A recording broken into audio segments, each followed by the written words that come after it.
Okay, what's up guys? In this video, I am going to do a quick walkthrough of our Microsoft Visio Process Map template.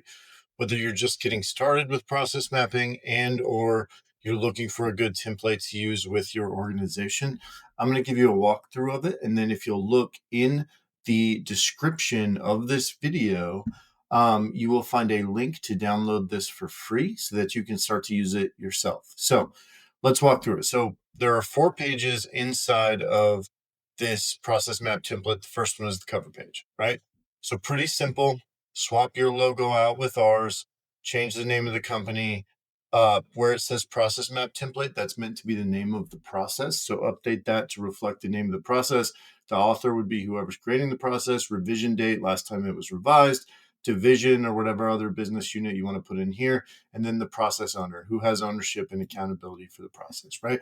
We have some of these extra pages besides the map itself just to give really good documentation and context on who actually owns the process, so that you can flip through them, have a whole library of them, or you can just go through the cover pages, figure out what you're doing, right? The next page is the summary. So in the summary, this is used to describe the process. So we are just, so like take whatever process you're process mapping, insert a brief description about it with a little bit of detail so that people can contextualize it inside of the business.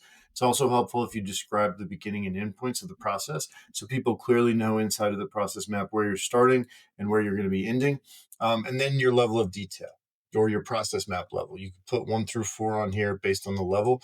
If you don't know what that means, we have a great video on our YouTube channel that breaks down process map levels.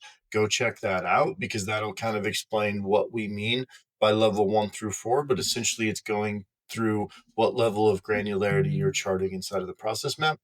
And then down here, put terms and definitions, swap out the X's with a name. This is especially useful if you're using a lot of acronyms, which you're prone to do when you're process mapping. But what you'll want to do is you'll want to insert the definitions of those acronyms or any other terms that you need to clearly define inside of the process map right down here in this section. This is where you get into the process map itself, right? So we like to put a logo up in the top right corner. We like to put the title, sharing it with the cover page up here. And then here, version 0.1. So the way that we do versioning, you don't have to do it like this. You can do it how you want. But the way that we do it is first draft is 0.1, second draft 0.2, third draft 0.3, and so on. When you have a final approved version, it becomes 1.0. And then if you're doing future states, the first future state draft is 1.1, 1.2, etc. And the future state that is approved is 2.0, right? And so that's how we know what we're looking at from a versioning perspective when we look at the document itself. This is a cross-functional process map template. If it's not a cross-functional process and you don't need all the swim lanes, click on them and delete 2 of the swim lanes and then just expand the other one to fit the page size. If you have, you can make it as large as you want. I recommend if you have people who might want to print it, keeping it all at a standard page size and just using multiple pages if it's too big to fit on one page. And then we like to label each icon with the number 1.1, 1.2, etc.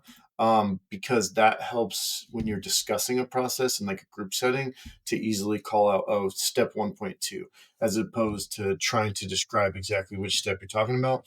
We also use color like green on the start, red on the end, to make it easier to just kind of draw the eye to where you want to start. You don't have to do that, but we like to do that as best practice.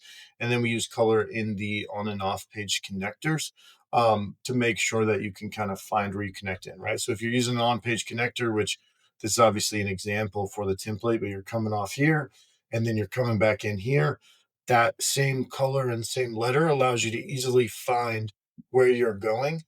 We recommend using on-page connectors if it's a situation where, you just have like a lot of stuff going on and you don't want to cross lines too heavily. So just use the on-page connector, make it a little cleaner. We like to put notes and annotations on side of the process map. So we have that. This is an off-page connector. So if you go to multiple pages, you would have a process map end on one page in this and then start in the same thing on the next page.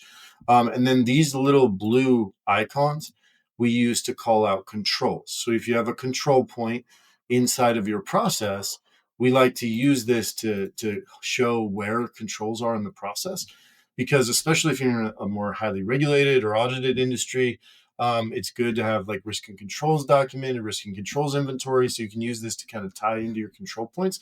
And then the fourth tab of our document is controls. So if we have control 1.1, CP-1.1, control point 1.1 right here, then we would describe what that control is on this one. And you could even link it out to like a procedure or something, as far as how that control itself functions.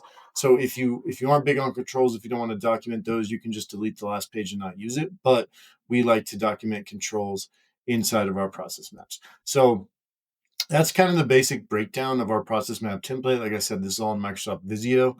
You can import it into like Lucid or Miro if you want to use it there. Usually most people we work with are office shops, so we generally use Visio. But this is available for free in a link in the description of this video. You can download it, use it how you would like to. If you have any questions or comments on it, feel free to put them in the comments. Really appreciate you guys watching.